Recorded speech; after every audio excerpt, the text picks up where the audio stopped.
can't face these lights. I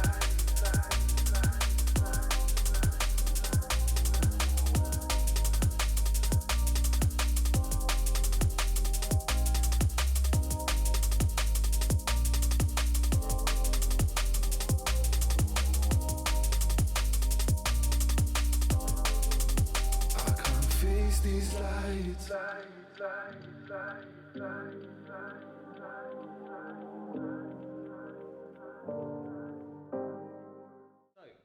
Welcome to the first series of the Man Behind the Chair podcast, where we explore the latest news from the drum and bass world.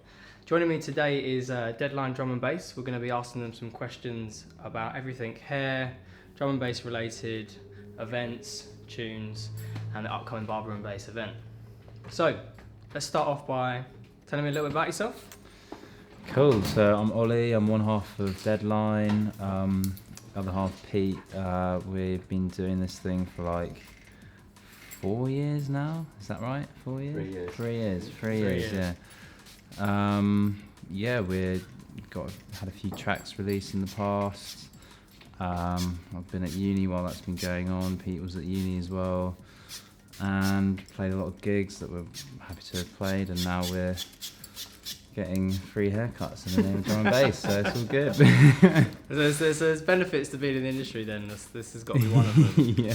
I mean, so when you say you guys were at uni, does that mean that was this something that started at uni, or was this something that you were like, do you know what, before you was even at uni, you kind of knew that this was where, what you guys wanted to get into, in a sense? We've both kind of been into the scene before uni and during uni, but it wasn't until I think my second year that we ended up like starting off the whole Deadline thing. We were just both going to nights and stuff, and then Pete was in Brighton, I was in Leeds. It was quite far away, but we just travelled up and down. Went to nights out together. We met at Outlook in 2014. So Wow, that's a fair bit of time ago. yeah. So you had no idea about each other before that point? You just bumped into each other? Yeah, it was throughout the festival. at the Void stage. I think Zinc was playing. And we just started talking to each other, and then we caught up again when Andy C was playing. It was the main stage then. It was called I can't remember what the stage was, but they had a big stage down by the beach. And then, like, you know when you make friends at festivals All the time. and then but then obviously like a lot of the time what actually happens is like after the festival you don't see people again, because like, you meet so many people in a festival. And then when I got back home, I was at the bus stop at the top of Highgate, and Pete was at the bus stop, and I was like, what? And this was like 2 days after. So and you just bumped into each other, literally? Yeah. We just turned out we lived really close to each other, and then he was like, oh yeah, well, let's come over for a mix sometime. At that point, I knew nothing about DJing. You'd never mixed before that point? I'd never mixed before that point. No way. Yeah. And then, well, I went over and learnt the trick of the trade, I suppose. But So does that mean that the origins is in Pete? Was it Pete well, that look, brought you into it? when I first met Pete, he was a better DJ than me. Whether that's the case now, I don't know. Wow. I'm joking. Oh, okay, right. Now we're starting to get the clearer picture now. It's all starting to make sense as to who's the. Yeah, no, but Pete definitely like he was doing music and stuff, so he was teaching me all sorts of stuff. But yeah, and then Kind of had a background on it and kind of knew where to go with it and whatnot. Yeah, And exactly. Tell me, so the main one that's always been on my mind when I kind of heard about you guys, because I think the first time I actually come and saw you guys play Yeah. was actually like you knew you guys was on a lineup and you know it was gonna head down for it. Oh yeah. Was the first drum safari night you guys did like maybe a year ago? Oh really? Yeah. Yeah, so that was one of the first ones I was like, oh, you know, Deadline, and I'd heard of your stuff, and That's cool. I was like, yeah, I'll definitely go and check that out, because again, drum safari then was quite new, and I didn't have really heard of that, and you know, I actually grew up down in Sussex, so you know, the Brighton drum and bass scene was always quite a big thing for me. I thought it was really exciting that they were starting to make some noise down there now. Yeah. Finally started to make some noise. I mean, you know, drum and bass has been in London for years, but down in Brighton, it had always been quite a quiet thing. But what was most thing I wanted to know was where did the name come in? you know, you hear so many drum and bass names now, and everyone kind of, you know, makes these titles and you live by. And I'd imagine that it's quite a hard thing to live by. When you make a name, you're like, right now, once we've made this name, we've got to stick to it. It's hard. It is hard. I don't know. Like we cycled. We struggled for months. Like, a long time. We cycled through a lot of really bad names, and then it was. Well, the name actually comes from a drum and bass tune by Digital called Deadline. Yeah. And that's where we got it. But it was like we went through loads of different like ideas and stuff, and like I don't know if you've ever been in that process where you're trying to come up with like a cool brand name or a cool name or whatever, but you kind of go through this whole thing where it's like, should there be like a concept behind it, or should we just pick a cool word or what? And it was just like all that stuff just wasn't working. And just work through it like that. Yeah. We went through iTunes. We went through iTunes and we were looking at like cool tune names, and then we were like, no. And then also the other problem you have is that every name is like taken in some respect. Yeah, definitely. And then that's gotta be one of the hardest things, is that finding a name that isn't taken or isn't even like linked, or just isn't linked name to the industry or linked to something. Yeah, like it's actually quite funny because I get sent this like photo on Snapchat, Instagram all the time, because there's like a courier service called Deadline. And so if you're driving on like the motorway, you can sometimes see these vans go by and it says like www.deadline.co.uk. So the question is, did you take it first or did they take it Well, first? I don't know. I think they probably had it first, but it's a completely different industry, so it doesn't matter. But it's just quite funny because like, I don't know, it's just hard to find. It's hard to find a name, to be honest. It takes ages, but yeah, I mean, because the thing is as well, like I think it's more so now than ever. You've got a lot of duo artists are going off to do their own work, and then they go under our own names. So I know the guys at Spectrasol have just kind of, one of them's branched out on his own, and he's brought out another. And I think to myself, like, that's got to be even harder, because first of all you've committed to a name for a duo, and now you then got to go out on your own and find another name for yourself in a separate project. So yeah, I mean, that for me, especially in drum and bass, I think picking a name's always got to be a pretty daunting thing. Yeah, sure. To do, because it has to stick for a long time. It has to stick. Yeah. People see you on a lineup, they got to know what that name represents. Mm-hmm. So I mean, the other big question I have for you guys is, so what was the first track you two actually sat down and kind of came together on? Was there like a, because I know you said you came around to DJ and you showed each other and you kind of started DJing together, but when did the like, you know, at what point did you decide you was going to start making music? Well, Pete had been producing for ages already, so he was already sort of on that mindset. He'll kill me for saying this, but he had a house alias before Deadline. Mm-hmm. And so he'd already released music that way, and so he was kind of already on track in the production sense when I met him. And then we just sort of, after we came up with the name, we were just sort of thinking like, what's sort of the right stuff to release. Pete had loads of stuff that he already had, but we never really used that. And then we kind of just like, we were like, because we kind of just started afresh on like the whole liquid tone, and that's when Pete was working on Through Your Eyes with Sydney. Mm-hmm. It took a long time, but in the end it ended up really well. And then since then we've kind of been working together more and more, because I've been learning more about the production side of things. Yeah, definitely. So at the moment I'm going down to Brighton when I get a free weekend and whatever, because Pete's got a wicked setup down there, and we just sit, literally I'll come on Friday at like 5 or 6 and we'll sit in like the same room until Sunday, and I get on the train and leave. No way. Yeah, develop a proper studio tan. Like, It's come out the room. literally is like that though. It's like sleep, get up, coffee, breakfast, produce, Deliveroo, continue, Nice. same again. Now we're learning all the serious secrets of the drum and bass trick of the world. trade, mate. This is it. That message goes out to all the young generation of drum and bass artists. That is the way to get good in drum and bass. Is to get in the studio for the whole weekend with nothing but tea and Deliveroo. Yeah, and just stack up a load of money for your Deliveroo account. and gin and tonic. And gin and tonic, Gin and tonic. Nice, that's really, really good. Yeah. I mean, for us, it's because of the distance that's the way we have to do it. Yeah. Of course, yeah, I totally understand that. I mean, is there a new? I mean, obviously, I've heard you, or the remixer, the Mike Gears remix, which is, I think it's, the big tune. But have you guys got new solo, new projects that you're working on as artists? Is there something that we should be expecting? We've got a kind of summer tune that we've been working on for the past sort of couple months or something. That's kind of more near term coming out. And then we've also got like, what we're kind of doing is we're just sort of working on loads of different stuff and waiting until we're in a position where we've got like a lot of back catalogue basically, yeah, stuff but we've got just drop. There's a lot of stuff we're working on and working with different vocalists and stuff, and we're just sort of, we want to get ourselves into a position where we've got like all that stuff ready to go. But there's a lot to come, basically.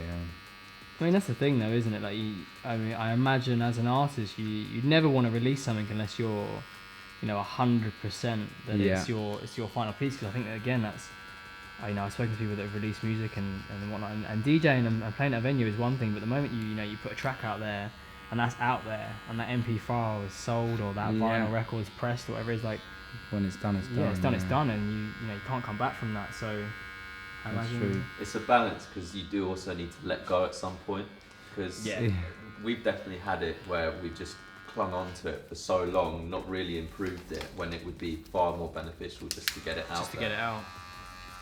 So there is a fine line. I'd like definitely get the production up to a point where it's release ready and stuff, but when it gets down to the sort of feeling about, should we add like one more element, or that kind of thing, or like start tweaking things really to the fine detail, it's better just to get it out. You kind of get obsessed over little things, Yeah, I mean, how many times would you would you listen to that track on repeat, or do you listen to elements of that track and then just kind of go back and forth?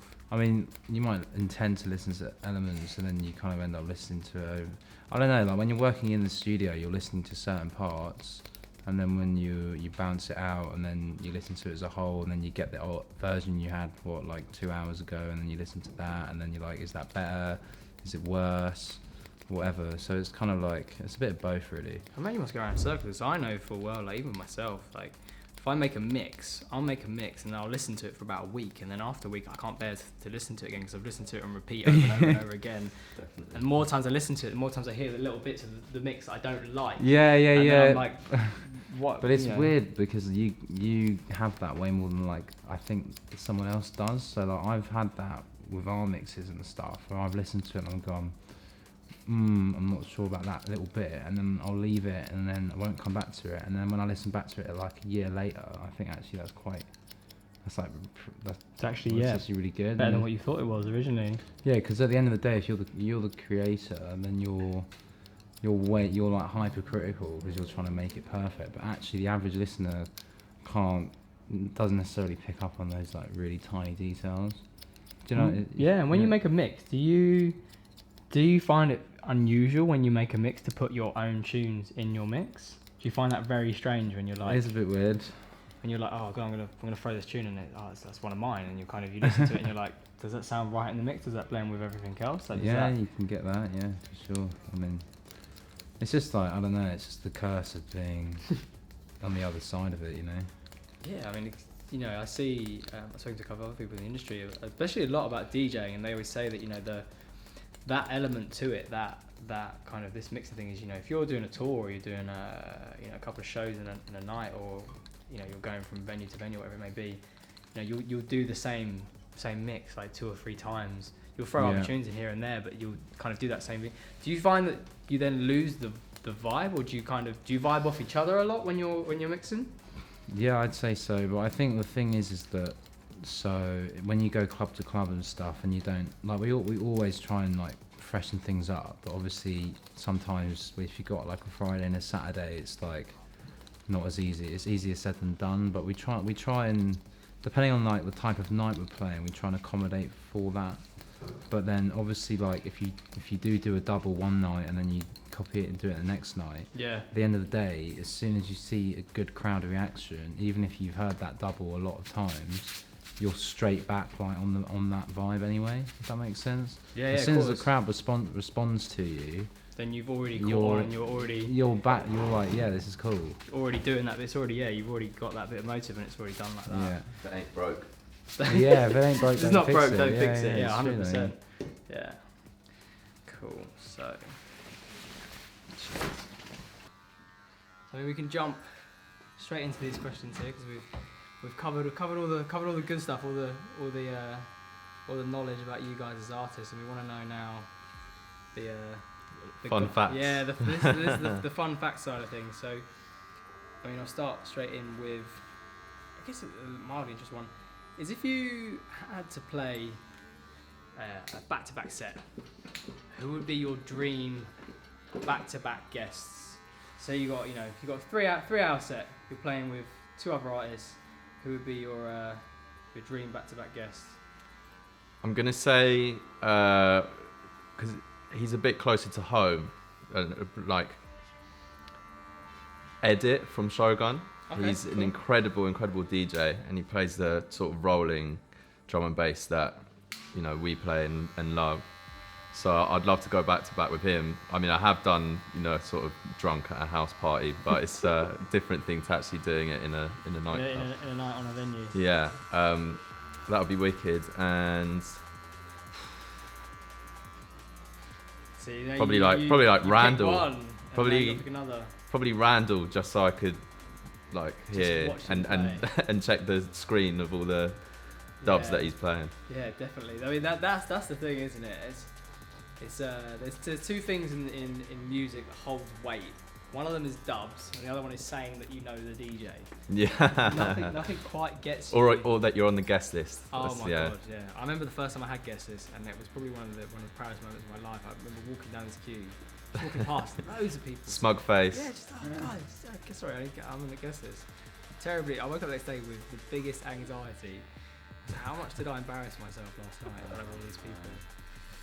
But yeah, no, definitely. I mean, I think there's a lot of people that would be super interested to play a back-to-back set of Randall because you just like say Yeah. you'd want to see all them dubs. He's got to have a huge selection. And he's just a legend. Like we've seen him quite a few times.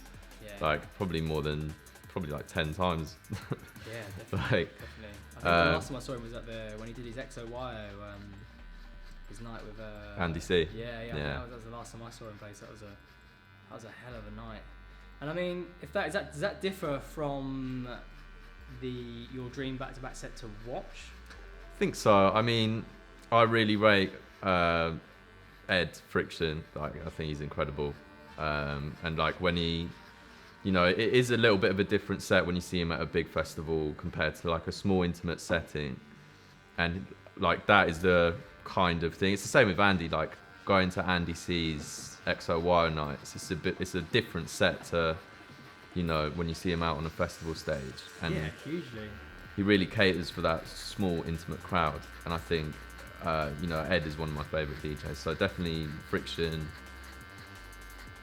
And do you find that being under the label, but do you actually get to spend much time with him and see his work and his stuff? So I work with him, almost on a daily basis because me and him sort of deal with the Shogun roster and help them with their projects and also just listen to music together for upcoming projects, unsigned artists. So yeah, man, it was a huge shock because I started at Shogun as an intern like 3 years ago. So you joined the label as an Yeah.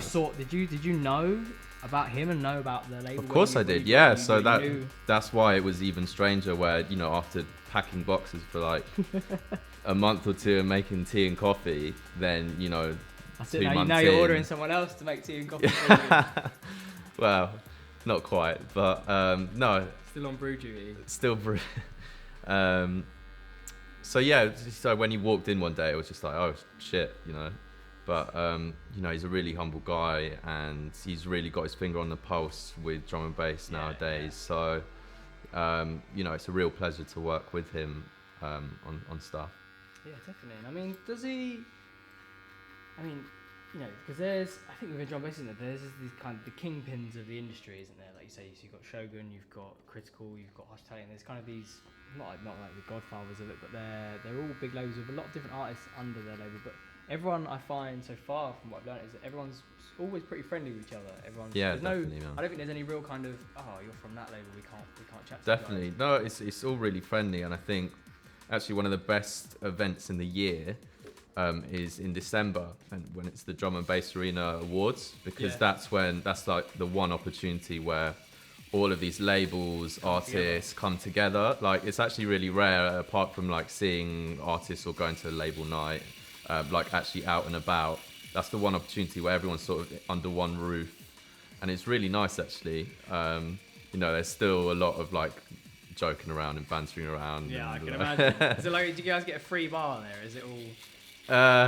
No, it's not actually. In my mind, I imagine it just gets really messy. It's not a free bar, but it does get messy. Yeah, definitely. Especially there's 7 decks running and there's 10 DJs all crowding around trying to throw a tune in together after.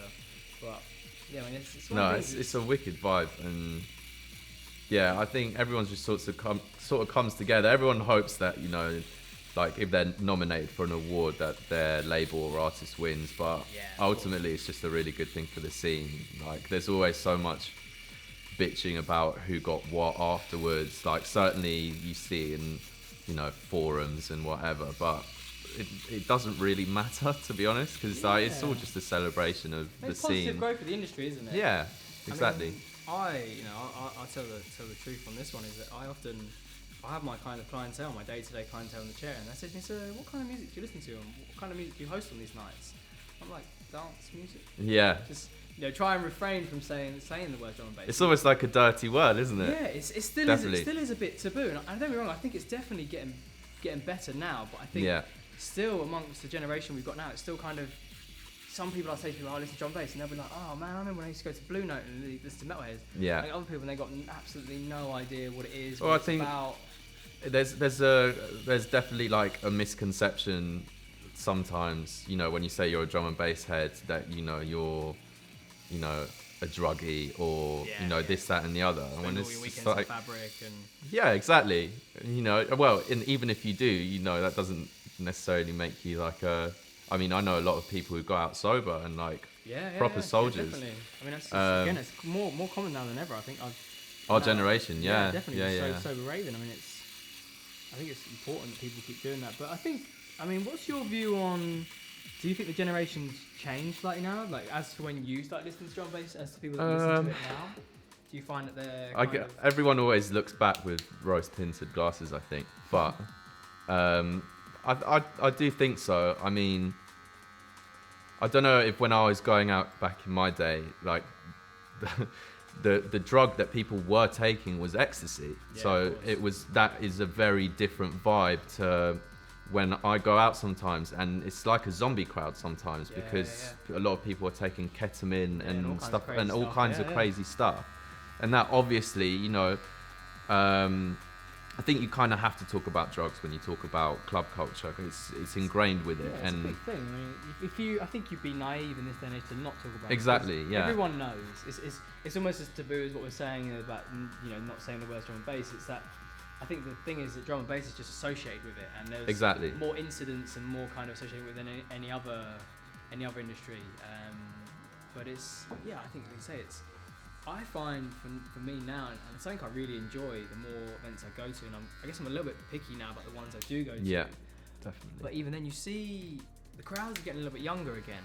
Yeah. And it's becoming almost underground again. Yeah. It's kind of, you don't see as many mainstream people there. What you see is people that, you know, I meet people out and, like, I've seen people at events and they've come from different countries to come and see specific artists. Yeah. I think myself, like, you'd never get that in a house event, really. Well, most of the ones I've been to. Yeah. You get still is this real underground culture in the music and in the venues as well. Yeah. But it's, you know, it's opening doors. Like, I think I attended a Critical barbecue the other day, and it was, you know, a big open venue like that. And I think a couple of years back you wouldn't have such big day parties where everyone could go, everyone from all different backgrounds. especially like you guys said about the hospitality. On the Definitely, beach. and I think as a whole, the scene is becoming, there's been a transition to being really inclusive. I don't know if I'll say again, but it's especially like getting more female DJs and artists on lineups. Hospital are doing really well with that. I know that. I mean that's a big thing. It's a big transition in the industry now. Is yeah, and it's something that we're working towards with Shogun. It just so happens it hasn't quite happened yet, but we're definitely working towards it. And I think that's a really good thing in general for the scene.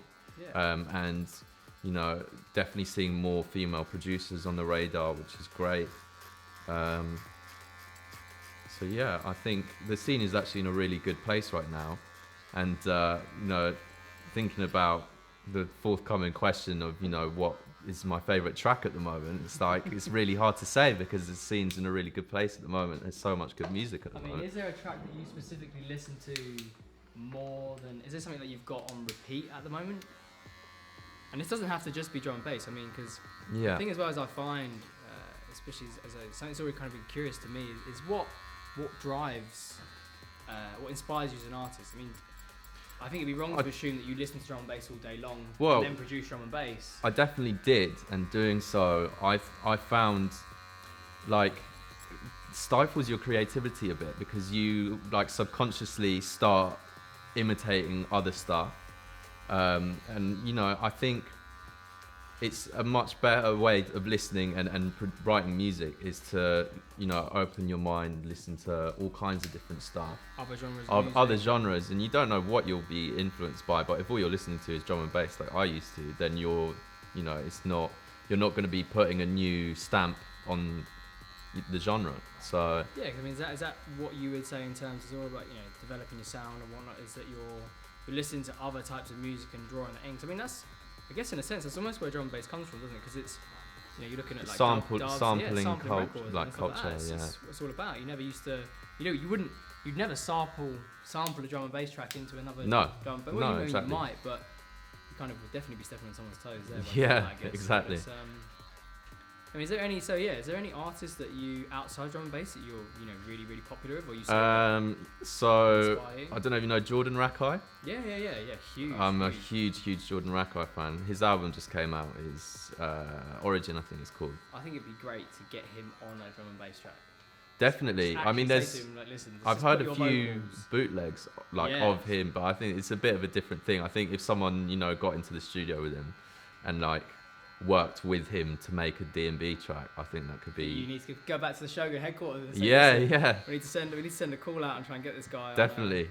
I think that would be a really expensive call, probably. yeah, very very expensive call, but. No, worth it. No, so to see how that pan out. I've been a huge fan of his since I was at uni. We did a performance thing and we covered one of his tracks called Add the Bassline. Ever since that point, I've been mad onto his stuff. Really, really cool track. Really cool track. And yeah, I saw him at Cross the Tracks Festival in Brockwell Park 2 or 3 weeks ago. Yeah, I think that's the thing, isn't it? Like I say, I know as well that not everyone listens. You don't listen to drum and bass day in day out. It's not something everyone does. You have to listen to it, I think, but I definitely agree with you that if you keep listening to it too much, then all you kind of do is analyse what you're doing against what other people are doing, and then you'll become a bit sheltered to what's actually out there. Yeah, and that's that's a very good point. And also what I found, I don't know if Ollie agrees with me, but going out, especially when you really commit to the production thing, going out, you do end up analysing tracks, and that obviously takes away from your experience at the night. Yeah, definitely. Not to play the victim card, because it's definitely not like that, but it's comparing today to when we were raving, when I was going to Fabric when I was 18, I wasn't thinking about that stuff back then. It was pure you were just going to a rave, weren't you? Yeah, exactly, and just getting immersed in the music. And now, especially if you're performing or something like that, you do end up, it's a different vibe basically. Yeah, definitely. I mean, do you guys ever, like you say, just give a scope out raves to see what kind of other people are doing? Do you ever attend raves, like you say, go to a sober rave with some of the guys from the label and just to kind of see what everyone else is doing and what they're up to? Not really. I mean, what we've ended up doing is, because like more often than not, like the nights that we do go to, we're either playing or organising. Cause, Yeah, of course. one thing that we haven't touched on is, as well as Ollie being my sort of DJ partner, if you want to call it that, he's also my business partner in terms of the events company that we've got. Yeah. So that's a huge, part of what we do. And what does and that so kind when of you're entail? What's that? Well, just event management, booking lineups, all that jazz, promotion. That's also a big opportunity of, where we play as well, because we have the opportunity there to, open your own doors. Exactly. And kind of decide what you want to do. I mean, actually, when we first started Deadline, our first event was at the Nest. Yeah. Under our brand then called Arcane Events.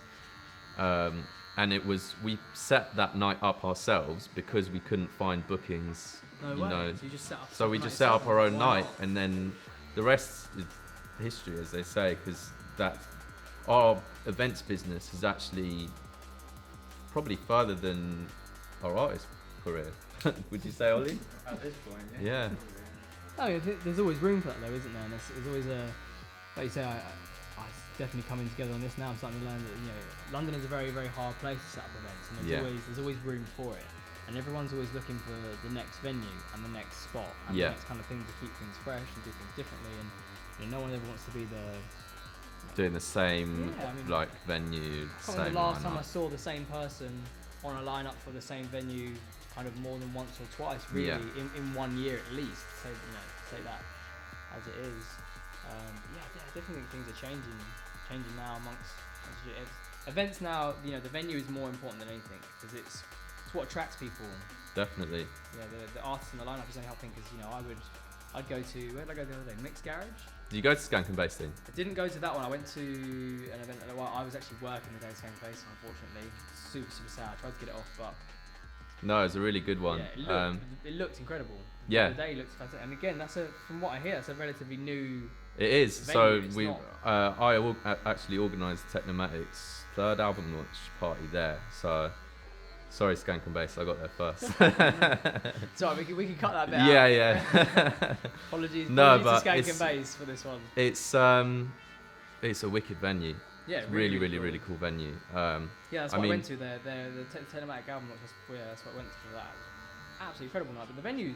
Really, really niche, really unusual. It's got this really organic feel to it because, like, when we went for a site visit there, it was Monday or Tuesday when it's actually in operation because it holds all the beer barrels for the Crate Brewery, which is next door. Oh no way! Yeah, so we went there on a Monday or a Tuesday, and it was full of beer barrels, and we were just trying to that was the very first time we walked in there, and we were like, how the hell are we going to organise a drum and bass event here? Yeah. But I mean, you can just see the potential. And I think there's a magic to transforming a venue completely into this kind of like this grassroots. Like, I remember when I used to go to illegal raves back in the day. You did as well. The illegal forest raves. They're illegal. Well, yeah, like warehouse raves, and like it was a completely different vibe. So to sort of tap into that in a legal way almost takes it back a little bit. Takes it back a little bit. There's like an exciting feel about it. Yeah, definitely. And I think I was pretty impressed with a place like that because I thought to myself, like you say, it feels very raw in there. You feel like I guess the closest way I would compare it to is it feels like Fabric. Yeah. Before Fabric closed. Yeah. Because we all know, everyone knows. I mean, I remember when I found out Fabric closed. I think I actually cried a little bit when I first found out Fabric closed. Yeah, it was devastating. It was a big, really big devastating. Thing. Yeah, I mean, I was signed up to the Fabric kind of, was it Fabric first? Yeah. Yeah, it was. I was thinking, I was like, God, this venue that was so renowned is now closed, and it was a big kind of. Everyone was asking like, right now, what are we gonna do? Yeah. All these kind of people, like, where are we gonna play? Because again, I think when that closed. Drum and bass venues, there wasn't really as many of them even now in London that were kind of doing big nights. There was a few, but not as kind of popular as that. I think again, even XOY weren't really hot on it then. Yeah, I mean some of the lineups that you saw back in the day, like some of the Ram ones that I went to, in 2012 or something like that, they were just ridiculous. And you had everyone from Andy C to Wilkinson to all the way down to, you know, the guys who are really hot on the label now. Yeah. And I think just like there is this conception that you know, it isn't what it was now. Yeah, of course. You know, which I think is maybe true to an extent. But I think it's much harder. You'd never be able to put that lineup on that I was just talking about now. Yeah, of course. Just because of the way that things have, you know, worked in the scene, like artist fees going up while promoter budgets are staying the same. Going down. People are going out less. Like I saw something in The Guardian at the end of last year that everyone's drinking less, going out less. So, you know, there's all these things, there's moving parts. And then, you know, it's quite easy to say that, you know, it isn't what it was. So I think it is up to, like, by the time this podcast comes out, it'll be sort of out there, but we've got our 15 years of Shogun event there on the 29th of November. So I think there's a responsibility for, you know, it's a huge institution for UK dance music. So I think it's important that, you know, respected labels, artists still get involved, because otherwise it will just inevitably fade out. And I don't think, especially, you know, I definitely don't want that, because when I was 18 that was my sort of mecca for for dance music. Yeah, definitely. And I mean, to close this one down and kind of bring this to I don't know, talking about sets. So if you're going into a set, you know, you've got your lineup prepared, you've been, you know, synchronizing all your tracks, checking everything's all together. What is your one track that you won't step into a set without? What is the creme de la creme of your set? You know, that one track that, you know, no matter when it's really going west and your partner stitched you up just all the time. Yeah, just stitch you up. You're like, right, now I'm really in trouble. I've got to try and find a track to go with this. What's the saving grace of a Deadline D&B set? Christ, I can't really narrow it down to one. There's two that I usually draw for, and it's not really to like rescue it, but I know that when it comes on, like it's just like a moment, because I think a lot of people know it, and it mixes well with a lot of tunes, so it's always a fun one to just drop in every now and again. And that's D-Bridge True Romance, because like everyone knows that tune. That's a really good response. I think that's a. So yeah, like it's between that, and it's also another one where it's sort of you drop it like halfway through, and that's Ivy Lab, Baby Grey. Yeah. I mean, they again, as someone that listens to it and attends events more from my side rather than your side, is that, you know, if you hear them two tracks, you basically forget about the rest of the set, don't you? Kind of everything you heard before that goes to the back of your mind, because you're like, right, you're running around to your closest friend trying to find them, because at the beginning of True Romance, you can hear it in the background. Yeah. You're like, right, where's my rave partner? Because the song's coming, and if you can't find them in time for the drop, then that's it. You might as well call it quits. But yeah, that's definitely a good shout. Cool.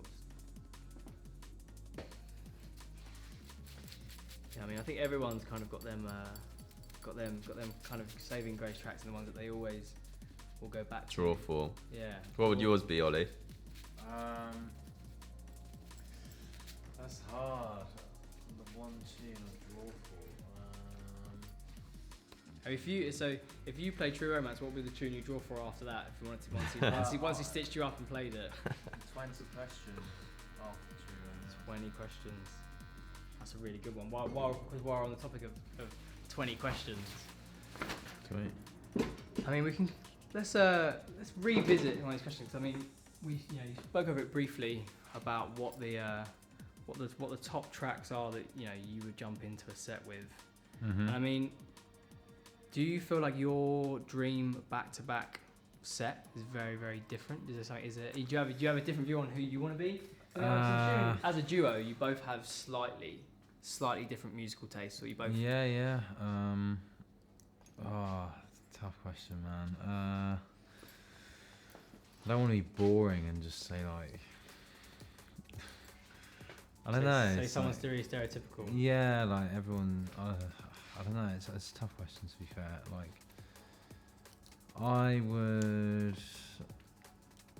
enjoy going back to back with someone like Perez or Skeptical or something like that. Something really minimal and like. Yeah, never gonna happen, but that's fine. You never know. But Never know. but then at the same time, I'd enjoy going back to back with someone like Chasing Status or something like, and they're kind of different. They're very different types Hugely of different acts. vibe, yeah, hugely different But vibe. I don't know. It's just like there's a lot. When it comes to my taste in drum and bass, it's so, I've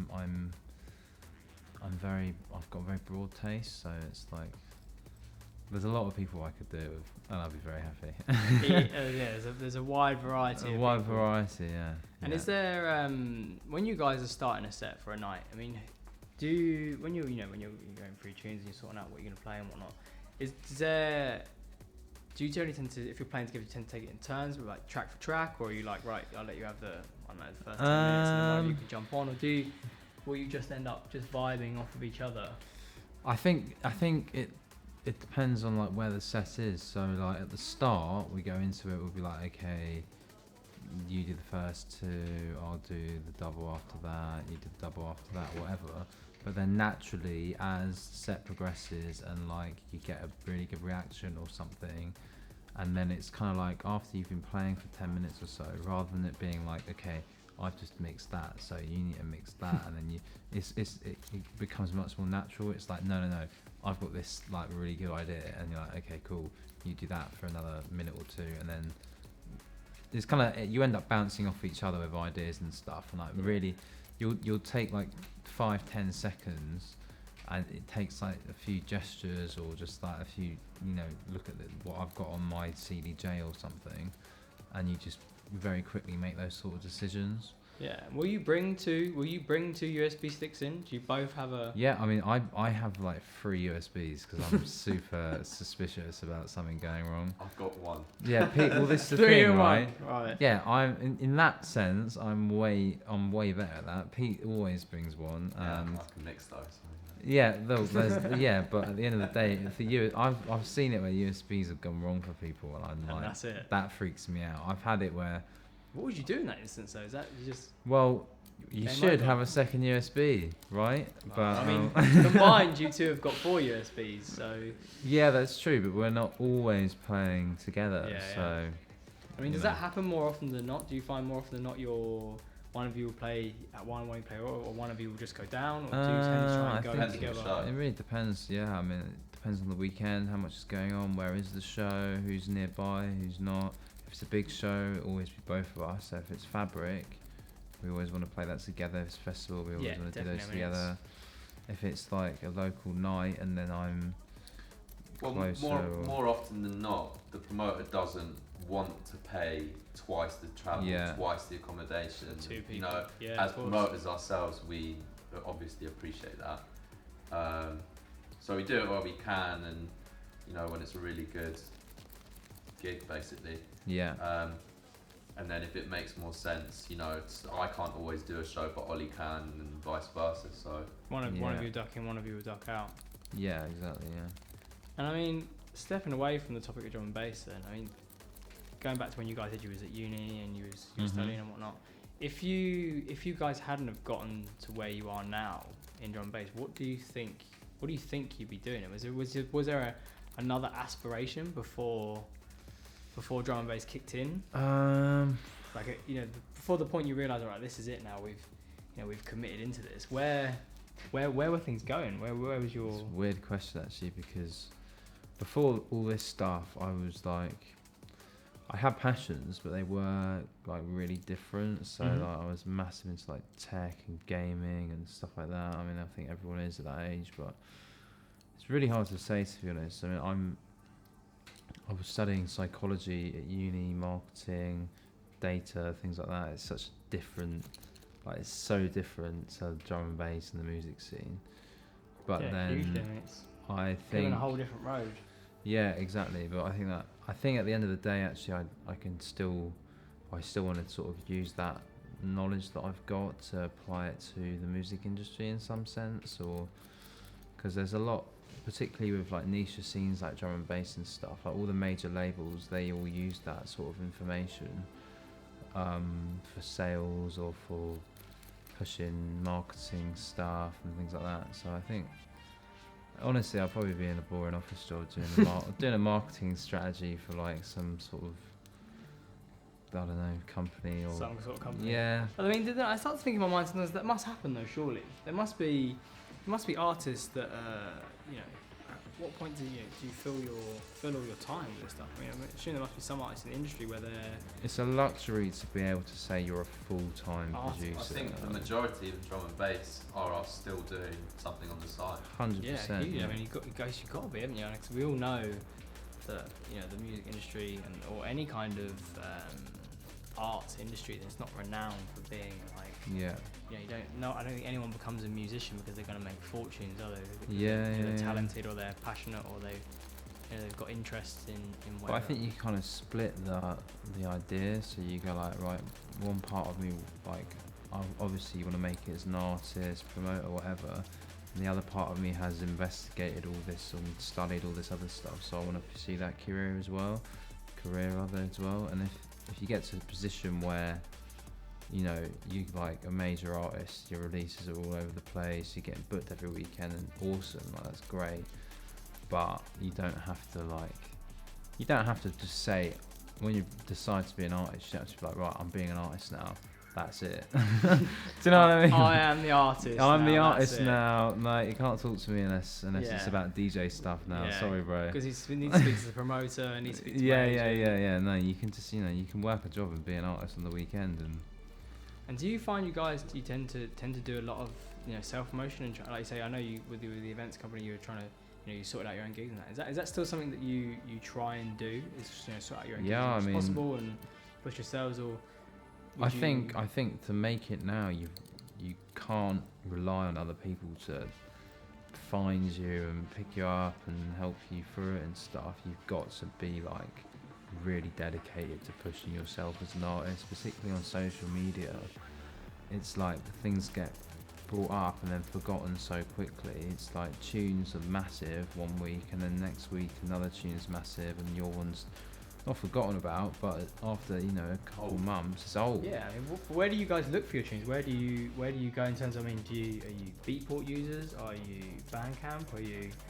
Do you like have one dedicated one that you're like, right, we're just gonna get our trust, and that's where we search for music and search for what's going on? Mixture of stuff, really. Promos mainly at the moment, but then obviously get a lot of emails come through from other artists, send you tracks and But then obviously sometimes you see a tune go up the Beatport chart and you're like, that's absolutely wicked, and then you just go and get it. So it's different channels. And I don't think there's a single soul in drum and bass at the moment that isn't searching for Polo and Bryson's bootleg of Circles, I think every single person is searching for that somewhere on the internet, just hoping that it's leaked out somewhere. Right. Well, Harry Bryson lost his USB, so did he? Yeah, he did last week. So there you go. This give it a couple more weeks, couple more months. This thing it'll might be on a Russian website. It might miraculously pop up somewhere on like old version of LimeWire or something like that. Yeah. That'd be one hell of. I mean, it's the thing that I think. What's your view on bootlegs? Is it something that because I know you guys have collaborated with other artists on a couple of tracks, and I think remixing for an artist is quite an important thing.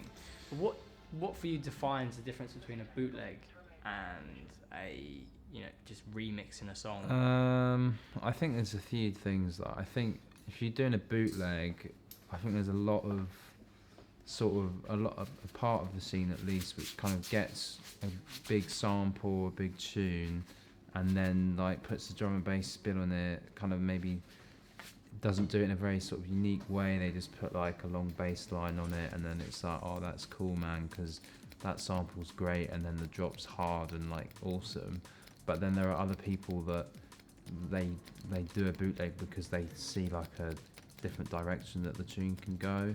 And they'll sit there for ages, and so I think it's the intention behind it. It's the intention behind it, yeah. I think if your intention is, I want to use this big sample because it's a big sample to make a big tune, but then actually the drop of the tune or the main body of the tune is like not that distinguishable from other big drum and bass sounds at the time, then it's not like so much of whatever. Like But then if you're actually using it and really playing with it and trying to build something like a cool idea, that's different.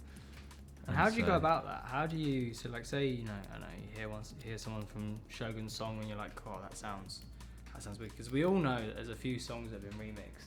And, Yeah. Yeah, the remix comes out better than the original. Because I mean, Yeah. I imagine there's times when, as an artist, I'd be like, wow, they remixed my tune. It sounds absolutely nuts. But then you're always gonna remember that there was an original tune anyway. Yeah. I mean, how do you? So you say you're gonna remix a song. How do you go about that? How are you like, right? I want to remix. Do you just pop them a message and like, can I let have a look at your track, or do they?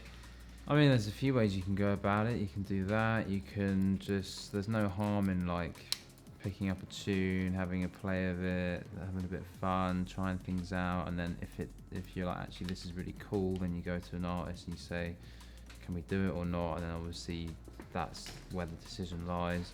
But when it comes to bootlegs and stuff, I think it's just important that you kind of communicate with the person that you're bootlegging and make sure that they're cool with it before it's out. Before it's out, yeah, because a lot of people now, they just go, oh, well, that was a big tune, so let's get that, put a foghorn on it, boom, yeah, big tune, man, out on SoundCloud as free download, and you're like, well, with no communication. Yeah, No it's communication like, with the what's original going artist. on? Yeah, Yeah, I mean that's what a bootleg was originally, though, wasn't it? You just take a track, you do something without it. But I mean, at the same time, I guess we live in an era now where it's super important to make sure that you do ask the artist, and you're not gonna do that, you're not gonna step on their toes. I think the intention's the main thing. It's like if you're intending just to use a sample to make a big tune, that's not kind of the right way to do it. It's like you've got to look at the tune and be like, well, that's a song I really like, and I see a different direction. See it with different I see it dimension, with, yeah, and then you work on that. But there's a lot of sort of lazy bootlegs out there. So Lazy bootlegs, lazy artists. Will we be seeing any bootlegs when you guys play?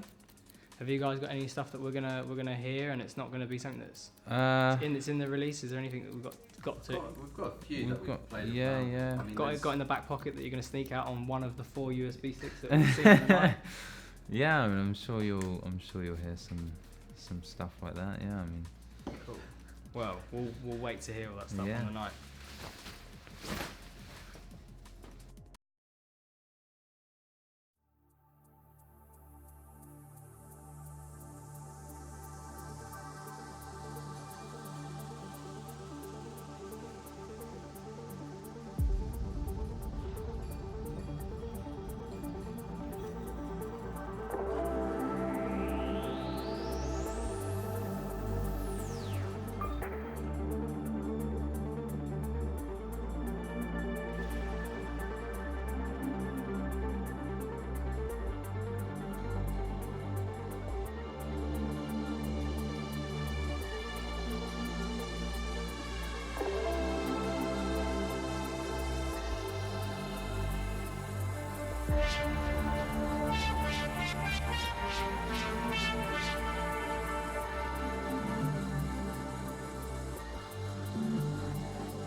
Cool. So we'll finish up with one last question. I just want to ask you guys, like, what is the future for you guys with Deadline?